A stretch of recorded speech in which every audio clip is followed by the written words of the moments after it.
My name is David the Collector, and I am here at Simchowitz Gallery for an exciting opening of Brandon Deener. Brandon Deener takes figurative work to the next level by taking what was typically used against him and using it for his power.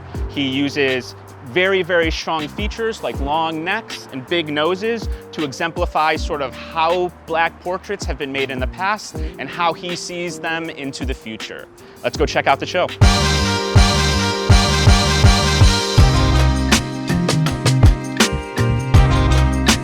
Yeah, tell me a little bit about the show.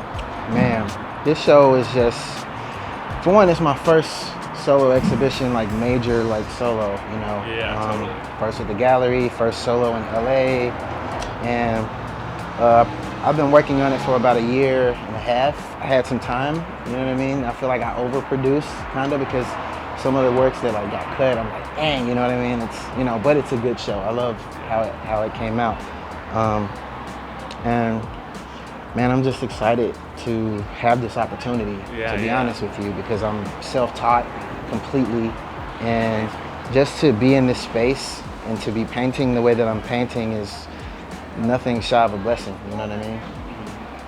Tell me a little bit how the space got set up.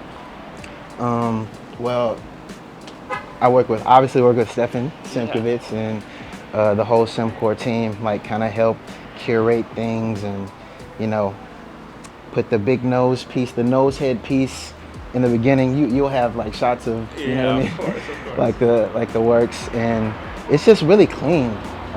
Like the front room. Yeah. I mean, you know, you kind of mosey on to the back, and their ability to support artists in such a full way, for providing sort of the space, the materials, the mediums, the work can then come alive. Yeah, it allows absolutely. you to really focus on the work and not have to worry about sort of all the other things that are normally at play. Right. This is one of my favorite pieces in the show. I'm always a sucker for a self-portrait. This is Brandon Deener himself, sort of portrayed with a long neck in a huge style.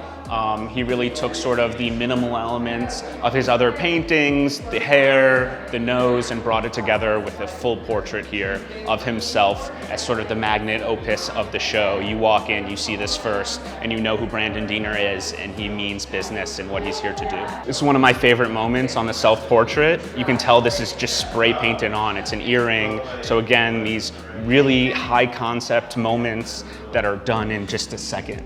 But you can tell all of this was really thought through in terms of where are we going to use the minimal elements and how is it going to come together. And this earring with the spray paint and the drip, it really shows that off and sort of is a cool part of the entire show. I really love this painting. It kind of brings together two of Brandon Deener's styles. You have the underpainting of the brushes, that is done sort of in his older, more realistic version of what reality is, and then on top, a more minimalist form of what hair would look like, sort of a background spray, and then if you pull in even closer, you can see the oil paint used to dab on to make it even sort of more textured. So you see sort of the future of works with the minimalist sort of oil paints all coming together in these really, really strong features, in this case, the hair, and also sort of the more realistic forms that he used to capture with just long necks and more realistic faces as the style adapts. I really like this one right here. I think it's Tyler the Creator, but it could represent sort of any famous person. It shows sort of his position from working with just long necks and sort of a normal face to the progression of really, really minimalizing sort of the feature set and really bringing it off the page in that way too. You can see sort of as this develops, more minimalist tone all the way till we get to a just nose and lips. The progression here is very clear. This is another amazing painting Brandon Deener did. Instead of having multiple noses, this time it's multiple pair of glasses is the motif. This one, more detail was added, some smaller brush strokes, a full face, and this angle sort of really plays on to the neck, lips, mouth, and nose, sort of the way all the features do in his work. Reminds me of a Jay-Z music video that he did a few years back. As you can see here, Brandon Deener really brings the features alive. You can see the long neck as well as the nose. No face even exists. So he took what was the initial element of having a realistic portrait with a long neck and continued to push and push and push till eventually he was left with just this, a minimal version of the nose and the neck to really exemplify how Black characters have been portrayed in the past and how he's bringing it into the future today. So this is another great one from the show. Again, the long neck, big nose, simplified version. You can see some light come in and some of the more of the details start to play in. The minimalist form sort of comes together in a fully made final product that is smooth, no footprints. This is another one of my favorite pieces in the show. It really shows the process of how the work is made. When you are working in minimalist free form, there's a lot of messiness that often happens in that regard. You can see shoe prints everywhere. This was just strewn on the floor and made over time in a messy studio with a bunch of oil paints, a bunch of spray paint, a bunch of mediums that come together as one in this moment. You can still tell what it is, even though it is as minimal as it is. And this is, to me, an example of something that feels a lot more abstract. This is how he came to the conclusions to make these bigger final pieces. If this is the sketch, then the other one is the sort of the final painting. So I really love sort of your focus on features and how much of the new pieces sort of accentuate neck and nose. Tell me about the meaning behind that. Okay, the meaning behind the necks is it's kind of like a visualization tool, and it means rising up, but it's also like an Afrofuturism aesthetic. Because before an idea is manifest, you have to have the vision to see into the future, in order to do so. So that's what the long neck represents. And for me personally, it represents confidence and just rising up into a more spiritual me, becoming a better me. And that's what the long necks represent. Yeah. The noses and then they're like different colors, like every color. It's really a way for me to paint blackness and represent blackness and use all colors versus just like one color, you know what I mean? And the nose, I feel like the black nose is it's one of our most defining attributes, but yet can be the most disrespected. So I wanted to really highlight that, and that's where just the noses come into play. And I really focus on the politics behind the black nose. And I've never seen it done before. For me, my nose, I was joked when I was younger about it, but it's something about it's like a self-love aspect of those pieces that are like really special to me. And a lot of people who've been seeing them feel the same way about it, so they really resonate. Yeah, I definitely felt it. I'm Jewish, so I've also been teased for my nose in the past. It's sort of like a meme amongst Jews as well. So it's interesting, that sort of bond, and seeing the representation is really, really cool. What made you decide to just do the composite of the neck and nose without anything else? It just kind of happened that way, I still feel like I'm just beginning, you know what I mean?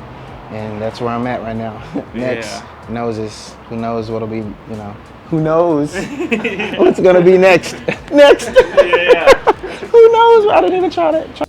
Brandon Deener makes this one come alive again. Up close, you can see all of the oil work, how all of the lines come together, the mixing of the colors, sort of the spray paint undercoat. I really, really love this work. Floating car.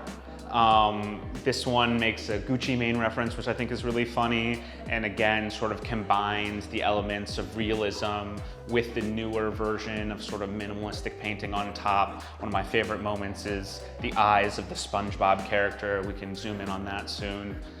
Yeah, this is sort of a newer take. This is the direction Brandon Deener is moving, so I think this new series is going to be sick. So I really like this one. As you can see, this kind of brings together the two styles. You have the more realistic form that Brandon uses, as well as a more minimalistic, sort of oil-painted, textural version of a character. The references are really, really key. You've got someone rubbernecking with their long neck, and then also you have the car that's floating. Sort of all these elements really come alive. The masterful composition of the old, the new, everything comes together, all the references. It's a great piece. and I hear it's where Brandon Deener is bringing his style into the future. It's funny. No, tell me about some of your music projects. I'm working on an album. Yeah, I've heard some of it. Yeah, man, I'm working on an album, and I'm almost finished with my solo album. I'm also in a group, a duo, me and my best friend, Jay Royal. He lives in Memphis. Okay. We go by the Stookie Brothers. Okay. It's like straight hip hop, rap, you know. Stookie Brothers. And yeah, we're about to release our second album in March. Amazing. So, yeah, man. Seeing Sweat. all the different practices and across the paintings, the music, it sort of all comes alive together. So Definitely. the way you present it in your Instagram is super appealing. You hear the beats, you can see the visuals. It kind of all presents super well there. So Thank it's you. definitely what attracted me to it. Thank you, man. Do you have any specific questions? Oh, the piece. You're from Memphis? Memphis, Is that the Tennessee. barbecue spot in that Yes, piece? that's And like the a staple. floating cars, like the Sir reference to that Sir video. Yeah. It is? Okay, I love that. Oh no, it's not that. No. It's not. And I love that video I too. love the video. It's a great video. That's why I was just like, man, this guy loves this video too. I love that video, but it's not like from that. It's not a reference or not to that video. It's you know, it's about Afrofuturism, and it's kind of like, because of the types of cars I use, they're like old school cars, and then, you know, hovering, floating cars are like a futuristic aesthetic. So it's a way for my work to be like timeless and put into this space where you can't really pin it, you know what I mean? Amazing. And then the Tops Barbecue spot in Memphis, that's a way for me to incorporate where I'm from, and it'll start to become like a character in my work in a way that Spike Lee uses Brooklyn as like a lot of his settings and a lot of his films, because I'm a big Spike Lee fan. So in order, you know, to be able to use Memphis and represent where I'm from, and Memphis is a big music city, and it's you know, I'm very proud to be able to do that. The show shines. It really has such strong motifs and comes you. really alive. So congrats, man. Thank you, man. It's been really, really good. Do you have anything you want to shout out? I think I did. Just the album, Stookie Brothers is coming. The second album is called Bread Bags. Look out for that. And my solo album is called DIM, which is an acronym for Do It Myself.